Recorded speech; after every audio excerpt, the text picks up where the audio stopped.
Hey, what's going on, guys? It's Trek YT here, or Nick, back at it again with another brand new base showcase episode. And today's episode is gonna be a 16 by 16 base. So if you guys are rocking smaller factions bases, this is basically me showing you guys how easy it could possibly be for you to really fit everything you could possibly need in a smaller faction base, with also making everything look pretty good looking at the same time. So without further ado, guys, let's jump right into this video. Quick note before we start this video, I don't know how many of you guys can really notice the difference, but I did get a brand new microphone, which I'm really hoping will make the audio almost as crisp as possible, because that's really what I'm trying to go for.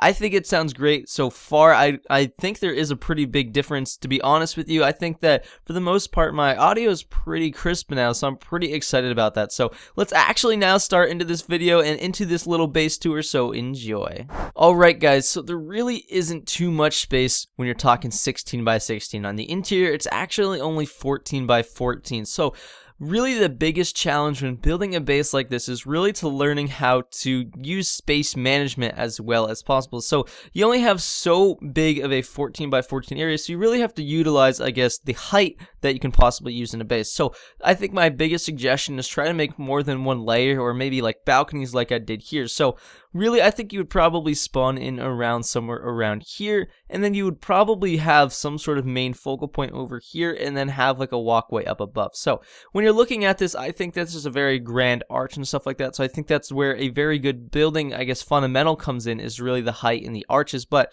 really utilizing this space, I threw some drop chests or just regular chests right here.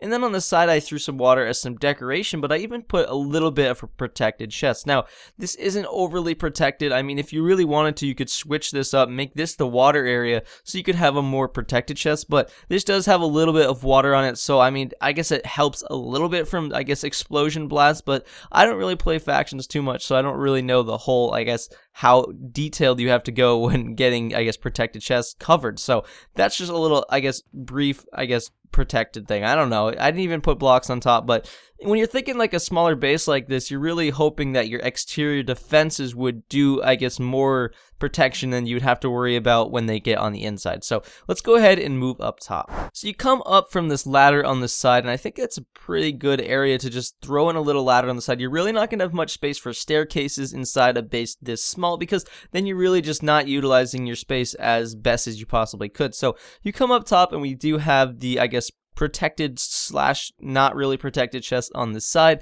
as well as you have another set of drop chests. Now really, you're just trying to, I guess, utilize as much space as you can. Now, I could have left this just a blank little area with water falling down and just kept it as detail, but I decided I would throw some chests behind it to really try to utilize space as much as possible. So up here, we tried to keep the vaulted ceiling, I think, going on, so we even threw up some vaulted ceilings up here. We tried to throw little details as much as we could, and we even put some little stairs here and even some trapdoors just to create a little bit more depth and just a little bit more variation in the elevation that really create some very nice looking areas. I even tried to add a little bit of almost like a full balcony, so there's like a whole walkway across, and I even left a little gap right here, so you're not directly able to, I guess, walk to them unless you open up this gate, but you do have the ability to still reach into all of these chests. I could have covered this and made this completely flat so I could like walk over here, but I decided it would be a pretty cool idea to just leave this hollow down here, maybe throw in some details on each side, and then it just really gives another little effect, and it really just shows how important space management is again. So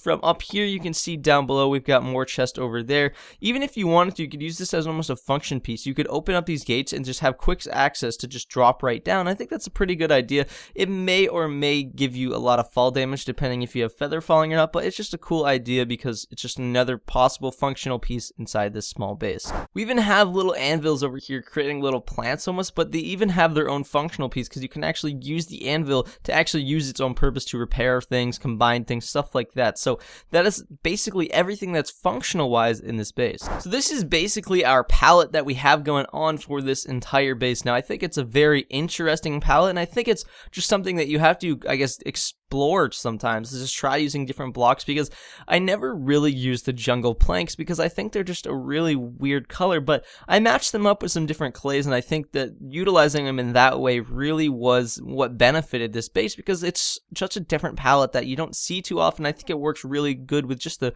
hardened clay, no like dyed to it, just a hardened clay in general. I think it works really cool together. It almost gives off like a Western style feel because it's a very pastel brown feel, but it's very, very good in my opinion. I think it really works. And then even add in some little accents of gray and I guess blue all over the place, maybe even this green over here, and it really makes certain areas pop really well. And that's just something you really have to try to explore with to, I guess, eventually find that. Structurally, I really tried to keep as much depth as possible because you have such a small base. To add details on like almost flat walls, you really have to just use the little minute pieces of depth that you can possibly have, like this right here. I kept this wall almost flat, but then I just indented it a little bit and then add some stairs to still create even a little bit another layer of depth, then even added a trapdoor and then fences to continue to add little layers of, I guess, depth and elevation, and I guess how much you can make this thing look like it's popping out at you is really the biggest task when it comes to building in such a small area. As well as I even added in these almost like beam things right here that come down and then have this little separation in here.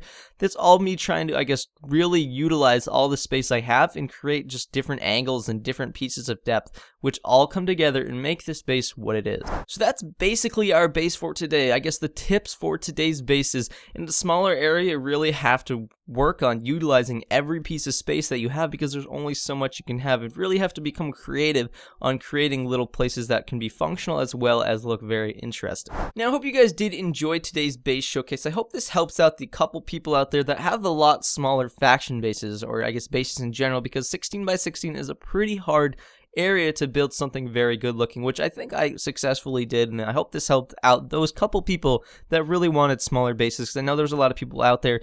I think next episode we'll probably return to maybe even a larger base, or maybe just a 32 by 32 base, but I thought that we'd go very, very small for today's episode to help out those couple people. If you guys did enjoy today's base showcase, definitely show your support down on that like button and in the comments down below. And as always guys, I love you all. See you guys later. Peace out.